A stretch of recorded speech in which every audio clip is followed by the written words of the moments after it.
एक farmers family से belong करता हूँ और जनरेशन से हम फार्मिंग एक्टिविटी करते हैं। लेकिन अभी मैं खुद एक सिविल इंजीनियर हूँ, लेकिन सिविल इंजीनियर होने के बावजूद भी इंटरेस्ट था खेती करने का।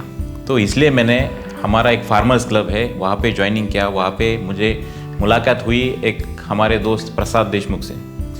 तो वहाँ पे मुलाकात होने के बाद हम रेगुलरली हमारे कुछ चर्चा चलती थी। सभी farmers, progressive farmers, sugar cane, onion, ginger और अदर सीरियल्स, ये प्रोडक्शन का काम, कल्टीवेशन का काम उधर हम करते हैं। लेकिन ये सभी लोगों में एक ही चर्चा कॉमन है, एक ही प्रॉब्लम कॉमन है, वो है फार्म लेबर्स का प्रॉब्लम।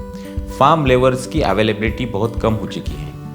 नए जो जनरेशन्स यूथ है और पकड़ो कि जो लेबर्स की आने वाली जनरेशन्स है वो खेती में काम करने में इंटरेस्टेड नहीं है। तो सबसे महत्वपूर्ण बात ये हमारे फार्मर्स को जो देनी चाहिए वो है फार्म मैकेनाइजेशन के टूल्स।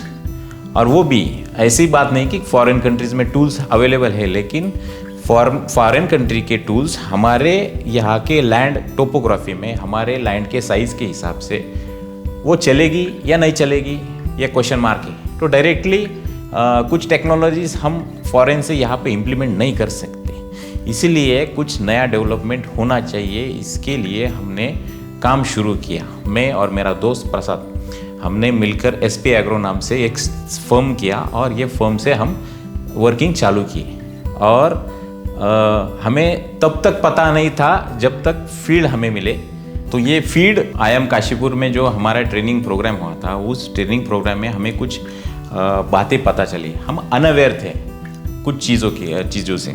और कंपनी चलाने के लिए बहुत सी मैन पावर होता है, वर्किंग कैपिटल होता है, कैपिटल एक्सपेंसेस होते हैं। तो ये इसका आइडेंटिफिकेशन कैसे करना है, इसका डॉक्यूमेंटेशन कैसे करना है, अकाउंटिंग कैसे हमने मेंटेन करना है, ये सभी चीज़ों के बारे में हमें एकदम प्रिसाइज और करेक्ट जेन्युइन इंफॉर्मेशन यहाँ पे मिलती है।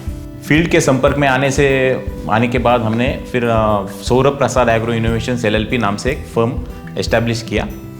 तो उसमें बेसिकली हम करते हैं अभी ओनियन क्रॉप के लिए काम करते हैं। हमारे महाराष्ट्र में, कर्नाटक और साउथ इंडिया में ओनियन का कल्टीवेशन बहुत बड़े तौर पे लिया जाता है और ये ओनियन का कल्टीवेशन के लिए सबसे ज़्यादा मैन पावर लगता है। अभी ओनियन का ट्रांसप्लांटिंग का जो काम है वो मैन्युअली होता है। इंडिया में ऐसा कुछ अभी तक टेक्नोलॉजी नहीं है कि प्रिसाइजली कुछ क्रॉप ज्योमेट्री अच्छी तरीके से मेंटेन करके हम एक मशीन नहीं है मार्केट में। तो ओनियन सीडलिंग का जो ट्रांसप्लांटिंग का काम है उसके लिए बहुत ज़्यादा लेबर लगता है और ये लेबर कम करने के लिए हमने काम करना शुरू किया। हमने एक मशीन डिवाइस किया है जो मैन पावर जो लगता है। अभी 1 एकड़ अगर आपने ट्रांसप्लांटिंग करना है तो लगभग 25 नंबर ऑफ लेबर्स लगते हैं, 25 नंबर डेज लेबर लगते हैं। तो ये कम करने के लिए हमने ये 5 लेबर में ही काम हो जाता है 1 एकड़ का। ऐसा machine, tractor operated machine device किया है। तो इससे क्या होगा कि लेबर की इफ़िशियंसी बढ़ेगी और ज़्यादा वर्क का जो इफ़िशियंसी है वो बढ़ेगा और हमारा यील्ड भी बढ़ेगा। फार्मर्स का यील्ड भी बढ़ने वाला है क्योंकि क्रॉप पॉप्युलेशन जो है, यानी कि प्लांट पॉप्युलेशन अच्छी तरह से मेंटेन होगा इससे। शेती क्षेत्रात खूप तरुण या ठिकाणी काम करतात, बरेचसे मशिनरी बनवण्याचा प्रयत्न करतात आणि मग नीड बेस्ड इम्प्लिमेंट जे म्हणतो आपण बुवा, त्या वैयक्तिक कारणासाठी आपण काही मशीन जर बनवलेत तर त्याला आपण जुगाड नाव देतो।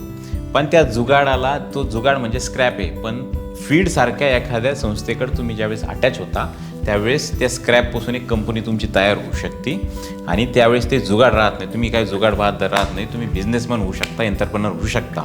याच्यासाठी आपण सर्व शेती क्षेत्रात काम करणाऱ्या तरुणांनी याचा विचार अवश्य केला पाहिजे।